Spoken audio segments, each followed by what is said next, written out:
show you some of our prototypes. So one of the interesting things that we found from our research, the thing that is sticking in my mind currently is when you ask a room full of people in America, what's the first thing you do when you get out of bed? Or maybe, no, what's the first thing you do when you go on the computer?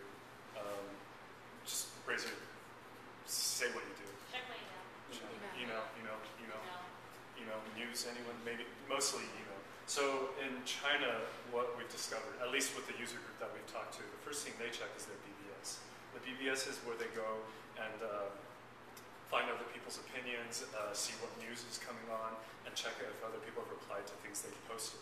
So we're approaching the search experience through the lens of a BBS. And there's kind of a common thread whenever we've talked to our users about how they go through the purchase process. Leela here wanted to decide where she wanted to go, Dalian, or she finally decided on Dalian, but how to get there, what to do there, what sort of tickets to buy, all those things. She got all of that information from her BBS with some minimal searching. Down here is Sue. He's actually here in America, and he recently bought a laptop here. And the way he bought it was from a site that provided coupons that gave him discounts on these laptops. And I asked him where did he find this site, and it wasn't through searching on Google here. It was through his BBS. He keeps in touch with people who have come to America before him and know the ropes, and will disseminate that information on the BBS. So our insight here is that the primary source of information gathering comes from communities.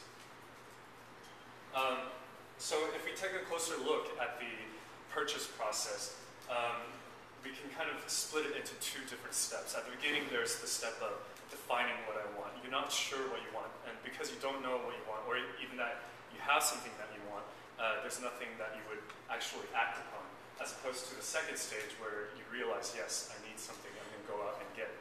So this first stage is where BBS really comes to the fore, because the primary action is exploratory browsing. The BBS is awesome at that. If you take a look at it, there'll be different sections that you can go to, top 10s of each section so that you know where to go to. These are all things that would help you answer very high-level questions like, what kind of computer should I buy? As opposed to a lower-level question, which is, I'm looking for a Sony VIOP, what is the cheapest price I can get? There's two levels of questions that are being answered. Also, the interactions that you find in these two different stages are different. There's a relational aspect on the BBSs where you're talking to people, where you're building friendships, as opposed to later on, and when you're searching for specific discrete points of information, it becomes transactional. It becomes, I put something in, I want something out, as opposed to building a relationship. This kind of informs how we would like to design the ad experience in the search experience.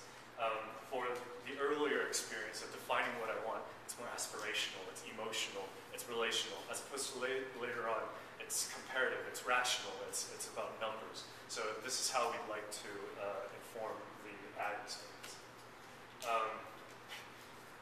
We'll have to work on this a little more. We're trying to plot out here where Google has been expending a lot of their effort.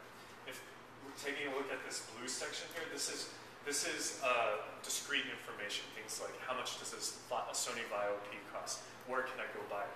Whereas here, these are the actions that people take to collect others' opinions. So going on BBS to ask, what's the best kind of laptop I should get as a college student? These sort of questions. And Google traditionally has done a very, very excellent job of finding relevant information when you put in small, discrete, transactional sorts of questions. But we see there's areas of opportunity in searching for opinions or adding opinions to those discrete amounts of information. And also, we're brainstorming in areas of how can they get in earlier in this process, earlier in the purchase process, where people are still forming their opinions, looking for opinions, as opposed to nitpicking bits of data. And this slide is to reinforce that thought of why should Google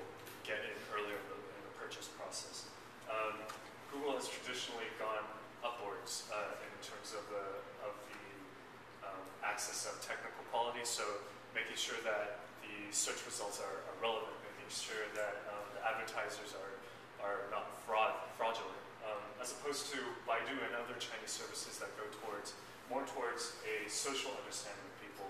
You're looking for an answer. This is the best answer out of 100 answers that different people came up with. So this informs some of the prototypes that Jamie will be. Okay, so we made a number of prototypes and tested them with users in China and some Chinese people here in the US.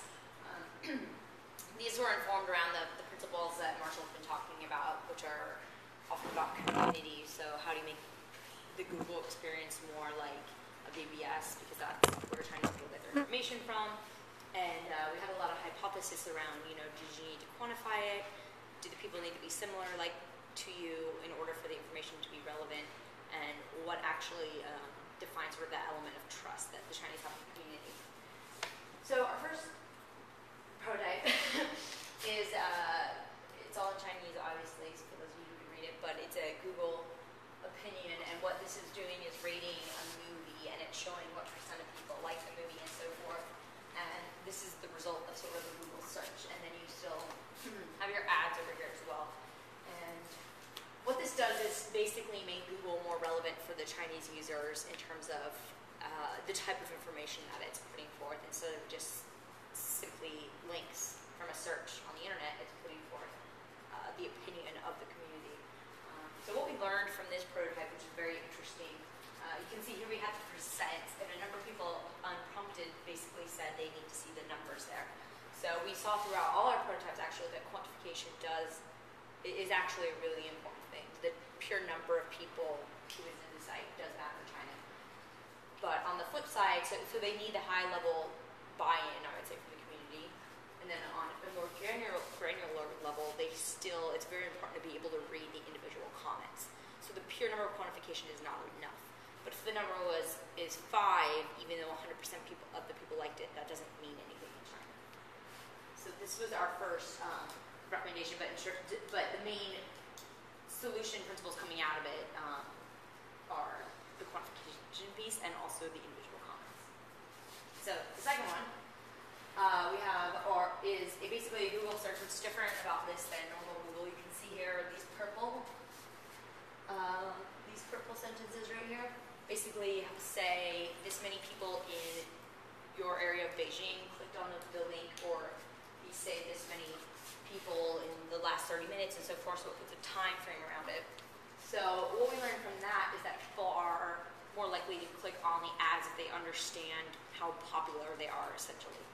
And the time element we also learned is important, because the number one thing here is that people look at these ads, or people look at the numbers of people, which is good information, but they need to understand what that information means. So if you tell me 500 people clicked on the ad, that's not as useful to me unless I know relative to other sites. So there has to be some sort of relevant ranking in here.